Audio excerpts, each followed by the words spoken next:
pertumbuhannya sehat, kuat, luar biasa. Yes, yes, yes. baik. Mungkin anak kami bertanya-tanya, siapa Bapak Guru yang sedang berdiri di depan ini? Ada pepatah mengatakan, tak kenal maka tak tahu. Oleh karena itu, Bapak akan memperkenalkan diri. Perkenalkan, nama Bapak Henry Rahman Tanjung, alamat Desa Inako, Kecamatan Cilong, Kabupaten Nias Barat, dari Fakultas Keguruan dan Pendidikan, program studi Pendidikan Pancasila dan Kewarganegaraan. Baik, tujuan Bapak berdiri di depan ini yaitu untuk melakukan praktek mengajar micro teaching. Maka marilah mengikuti pembelajaran dengan bersama. Demikian perkenalan singkat dari Bapak. Perkenalan selanjutnya akan kita lakukan pada pertemuan-pertemuan berikutnya. Di judul pembahasan kita pada pagi hari ini yaitu menumbuhkan kesadaran terhadap Undang-Undang Negara Republik Indonesia tahun 1945. Baik, barangkali ada anak-anak kami yang mengetahui pengertian cara menumbuhkan kesadaran terhadap Undang-Undang Negara Republik Indonesia. Bapak persilakan untuk memberikan pertanyaan. Tanggapan. Adam? Baik, karena tidak ada, Bapak akan menjelaskan. Baik, menumbuhkan kesadaran maksudnya di sini anak-anak, yaitu bagaimana cara kita menumbuhkan kesadaran terhadap Undang-Undang Negara Republik Indonesia. Misalnya, yang pertama, yaitu kita melakukan diskusi atau dialog tentang bagaimana memahami Undang-Undang Negara 1945. Yang kedua, bagaimana cara kita dapat mempelajari mengenai pengertian pengertian Undang-Undang Dasar tahun 1945 serta memahami apa saja yang bertentangan dengan Undang-Undang Dasar 1945. Baik anak-anak, untuk dapat ingat-ingat dan dibaca-baca di rumah, silakan ambil pulpen dan penanya, ambil pulpen dan bukunya. Sekarang kita menulis. Kesadaran terhadap Undang-Undang Dasar Negara, menumbuhkan kesadaran terhadap Undang-Undang Dasar Negara, menumbuhkan kesadaran terhadap Undang-Undang Dasar Negara,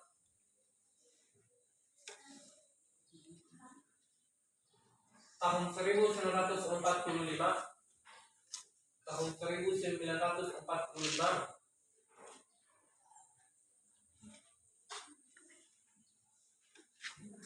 tahun 1945, yaitu dengan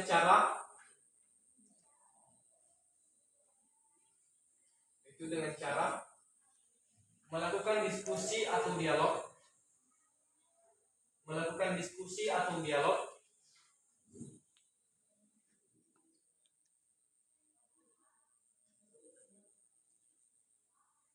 tentang Undang-Undang Dasar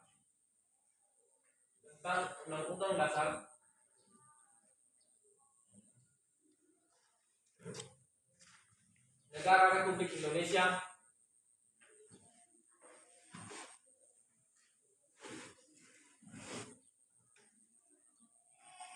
tahun 1945.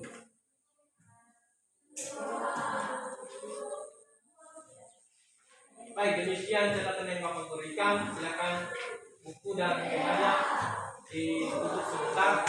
Silakan Bapak menjelaskan dengan seksama. Baik, kita masih pada bagian A, yaitu kedudukan pembukaan Undang-Undang Dasar Negara Republik Indonesia tahun 1945.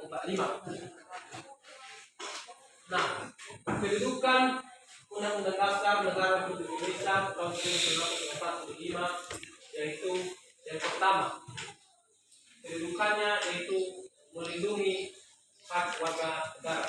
Artinya anak-anak kami semua, undang-undang ini juga melindungi yang menjadi hak warga negara. Contohnya, hak kita untuk mendapatkan pendidikan, setiap warga negara Republik Indonesia berhak tetap memperoleh atau dapat memperoleh pendidikan. Artinya negara kita memberikan kita pendidikan yang selayaknya, yang tanpa ada paksaan dan pihak manapun untuk tidak mengizinkan atau tidak memberikan kita pendidikan yang layak. Bagian B, hubungan antara proklamasi dengan Undang-Undang Dasar Negara Republik Indonesia. Baik, hubungan antara proklamasi dengan UUD 1945 yaitu mereka saling berkaitan. Artinya saling berkaitan ini yaitu Undang-Undang Dasar dengan proklamasi yaitu saling melengkapi. Saling melengkapi artinya Undang-Undang dan proklamasi ini adanya ketika negara kita sudah merdeka. Bagian C, makna alinea pembukaan Undang-Undang Dasar Negara tahun 1945. Baik, bagian C, makna alinea pembukaan Undang-Undang Dasar tahun 1945. Baik, anak-anak kami semua, makna alinea pembukaan ini sering kita bacakan setiap kita mengikuti upacara bendera pada hari Senin. Misalnya, pada alinea pertama pembukaan Undang-Undang Dasar tahun 1945 yaitu bahwa sesungguhnya kemerdekaan itu adalah hak segala bangsa. Dan oleh sebab itu, maka penjajahan di atas dunia harus dihapuskan karena tidak sesuai dengan peri kemanusiaan dan peri keadilan. Artinya anak-anak kami semua, dalam suatu negara tersebut penjajahan harus dihapuskan. Artinya kalau negara sudah merdeka, kalau negara sudah berdaulat, maka negara tersebut tidak bisa dijajah oleh negara-negara manapun. Negara-negara yang berkekuatan militer kuat darinya, kita tidak bisa menjajah dikarenakan akan bertentangan dengan peri kemanusiaan dan peri keadilan. Bagian D, kedudukan dan fungsi Undang-Undang Dasar Negara Republik Indonesia tahun 1945. Pada bagian ini anak kami semua yaitu kita membahas mengenai fungsi Undang-Undang Dasar Negara Republik Indonesia tahun 1945.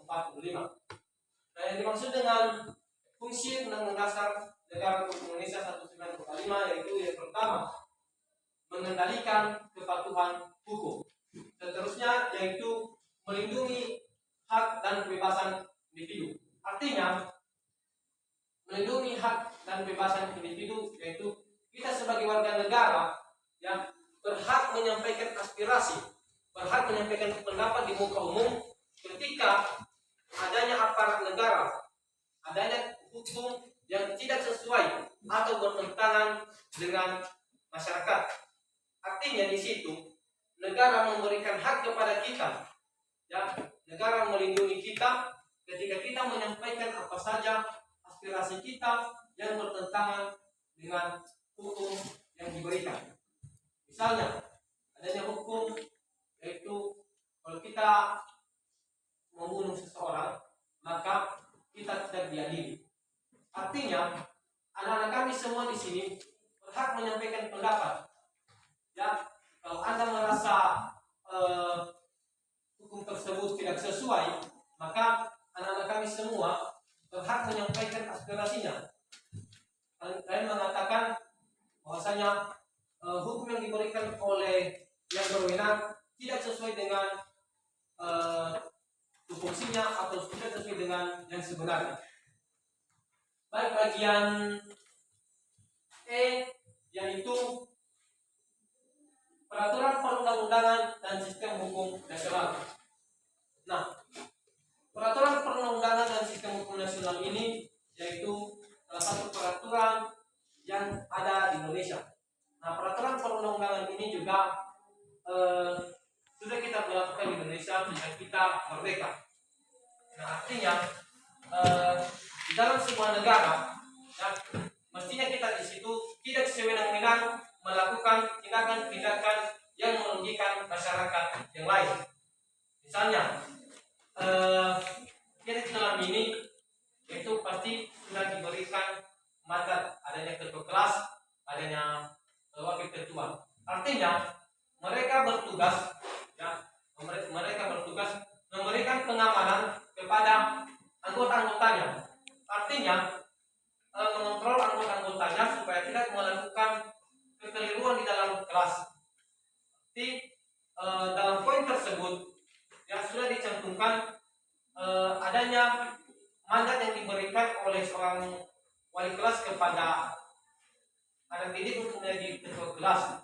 Artinya di situ kita tidak semena-mena melakukan apapun yang bertentangan di dalam sebuah negara.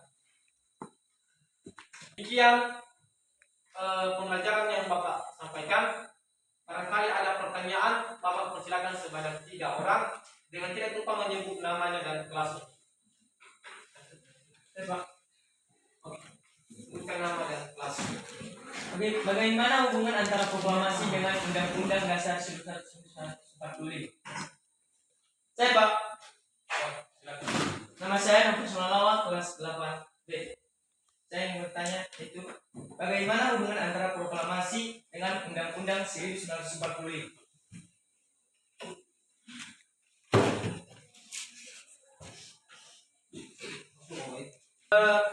Terima kasih atas pertanyaannya dari anak kami Nofus Malawak yang menanyakan bagaimana hubungan antara proklamasi dengan UUD 1945. Hubungan antara proklamasi dengan UUD 1945 yaitu mereka saling berkaitan. Artinya mereka saling melengkapi. Nah, di sini proklamasi dilakukan pada tanggal 17 Agustus tahun 1945. Tanggal 17 Agustus tahun 1945.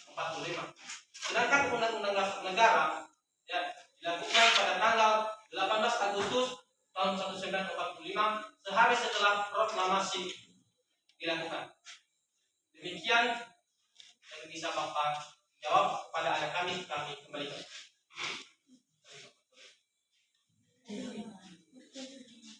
Perkenalkan, nama saya Erniat Jalawak, kelas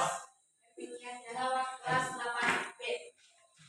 Bagaimana cara menumbuhkan kesadaran terhadap negara Republik Indonesia tahun 1945? Baik, kami akan menjawab pertanyaan dari kami dari Jalawak yang menanyakan bagaimana cara menumbuhkan kesadaran terhadap Undang-Undang Dasar Negara tahun 1945. Baik, pertanyaan yang sangat luar biasa dari anak kami dari Jalawak yang menanyakan bagaimana cara menumbuhkan. Nah, cara menumbuhkan kesadaran terhadap Undang-Undang Dasar Negara tahun 1945 yaitu yang pertama melakukan sosialisasi atau edukasi tentang Undang-Undang 1945. Yaitu kita melakukan sosialisasi misalnya apa pentingnya Undang-Undang 1945, apa manfaatnya, ya, bagaimana manfaatnya terhadap negara dan terhadap warga negara. Yang kedua yaitu melakukan diskusi atau dialog tentang Undang-Undang Dasar tahun 1945. Terusnya itu mempelajari Undang-Undang Dasar tahun 1945. Mempelajari ini maksudnya akan semua kita mengetahui seperti pengertian, penjelasan apa saja yang dimaksud dengan UUD 1945. Baik, demikian yang Bapak jawab, kami berikan kepada rekan. Baik, terima kasih. Saya Sinabaru, kelas 8B. Bismillah.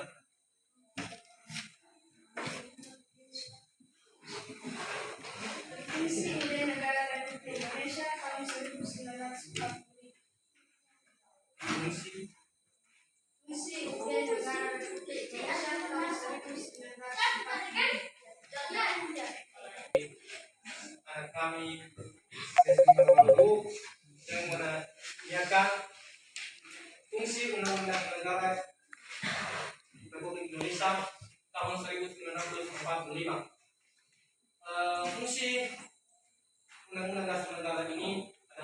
semua, yaitu sebagai alat kontrol. Artinya yaitu mengontrol apakah ketentuan yang telah dilaksanakan atau ketentuan yang rendah bertentangan atau tidak dengan peraturan yang lebih tinggi. Artinya di Indonesia ini sudah diberikan atau sudah diterapkan yang namanya hukum. Artinya hukum itu jangan tumpul ke atas, jangan tumpul ke bawah, tajam ke atas. Artinya anak-anak ini semua hukum tersebut itu harus rata di hadapan semua kalangan. Yang harus rata atau harus sama di depan hukum tanpa membeda-bedakan misalnya seperti orang kaya dan orang miskin. Artinya sama di depan hukum ini, yaitu aparat negara atau aparat kepolisian ketika menghakimi menghukum seseorang, artinya tidak membeda-bedakan apakah orang tersebut layak untuk menerima hukuman atau tidak, orang tersebut kaya atau miskin, orang tersebut memiliki uang yang lebih banyak, mereka tersebut tidak mampu. Artinya harus sama di depan hukum tanpa membeda-bedakan antara yang satu dengan yang lain. Baik, kepada kami kembali. Baik anak-anak, demikian proses pembelajaran kita pada pagi hari ini. Segala apa yang Bapak paparkan supaya ingat-ingat dan dibaca-baca di rumah. Akhir kata Bapak ucapkan Yahoo. Yahoo, Pak.